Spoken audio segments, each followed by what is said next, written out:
It's time for another episode of Smash Our Stash. Hi everyone, Letty here. Welcome to hashtag Smash Our Stash October 2023. This is a Crafty collab video. The prompt for this month was to use up scraps, so I'm going to be using up some Halloween ones.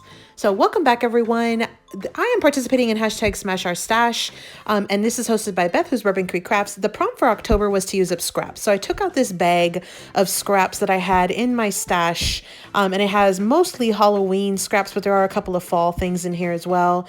I have some paper pads. It looks like I have some A2 mats in here. You can see here a lot of little scraps, some bigger scraps. There are some ephemera pieces. There's just a ton of things in here. Look, these are some A2 size mats that are already cut down, ready to go. I think I was making some Halloween card kits or something a couple years ago. I don't know. There's a ton of strips and some cardstock pieces in here. I'm going to break it up. So I've already emptied everything from this bag. I've laid it out on my table just so I can get an assessment of what I have. I have some black cardstock scraps and mats that I had in my stash, some large scrap papers that were in the bag, lots of strips, a lot of branding strips as well. You've got some smaller sort of like rectangles and squares and things that would be good for layering. You've also got some like little bit larger ones as well. I also have some stickers. There's a few stickers from a Simple Stories collection. I have some like circles that I could either finish punching or finish fussy cutting. I have one stamped image. I have some ephemera pieces that were in here. There's also some larger strips as well. And then there's some sentiments or cut aparts, large and small. Lots of little bitty scraps as well that were just sort of bits and pieces of paper that were cut up. Two paper pads that are partials. I have this Halloween Town by DCWV and some scraps, and then Halloween Party and some scraps as well. So these are both just partial pads.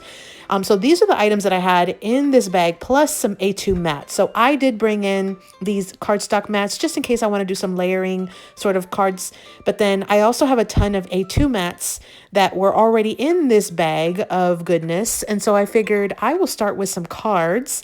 I'm going to see how many cards I can make using these A2 mats and all of the scraps that I have. So I'm going to decorate these and I will be right back to show you my progress. Okay, so I am Halloweened out. I have basically broken down this entire pack. This is all of the main paper that I have left.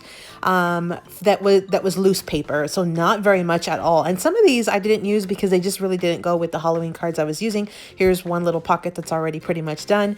So I'm going to put this back in my stash. Let me show you what else I still have. I do still have some of these A2 mats. I did not touch the cardstock mats, so those are going back in my stash. They were not part of this bag anyway to begin with. And then so I did use a ton of those mats, but I still have a few left. I did not touch the two paper pads because it was just way too much already to begin with. So I'll use these for a future smash video. So I've got two partial pads here as well from DCWV. I did not touch the black cardstock strips. And so what I'm going to do is put this back in my stash, and that way I actually have a chance of using it instead of keeping it in this Halloween bag. So just in case anybody was interested, somebody asked me about the bags I use to store my scraps. These are from Joann's. They're the Hildy and Joe. They're 4.5 inches tall. Even though it says they're 3x4s, they're actually 4.5 inches. You cut 300 in this box. I used a coupon, so I think I paid like $3 maybe for this. And you can see here, I have a ton still. So those are the ones I use. So then I also did use up the little word stickers that came in this bag. And then I did keep 3 of those stickers that I'll put back into the bag just for future. I did not touch the ephemera, but I have not finished my cards yet, so I probably will. I do have just a few of those circles and little punches and things left over in sentiments. I do have most of the little cut aparts as well. So this is what I'll use to decorate. I put all of the holographic cardstock together. I'm gonna put that in my stash. I did not use it, but I'll probably use it for decoration.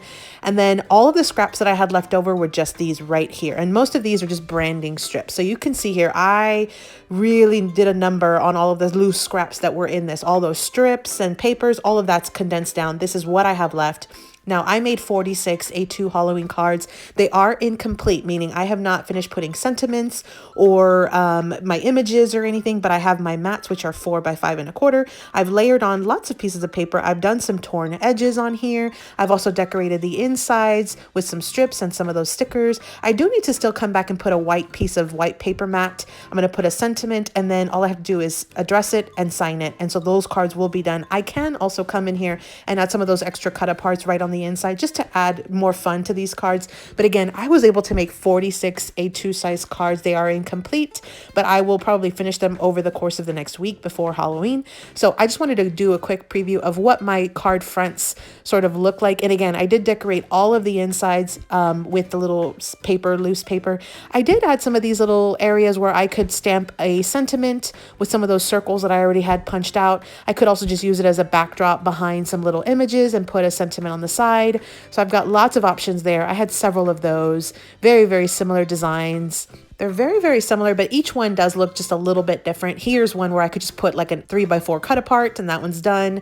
So, and again, none of these are actually fully completed yet. I still want to add embellishments and just a lot of other fun. So something like this, you could always just put like a sentiment right in the middle and just kind of cover that up, anchor it right in the middle, maybe do some images. I've got lots of options here. These are just my foundations for each of my cards. And again, I'll probably end up finishing them over the course of the next week. I just wanted to show you how much I was able to get done. Just using the scraps and just sort of making my foundation cards and sort of my general process of just breaking it down, taking it one step at a time, making the actual card bases, and then coming in and finishing the decorations at the final step.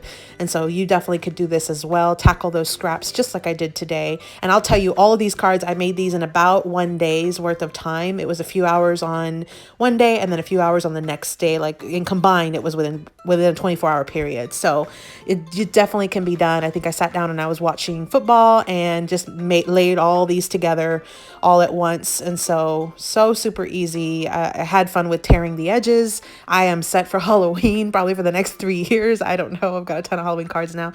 So again, 46 A2 incomplete Halloween cards.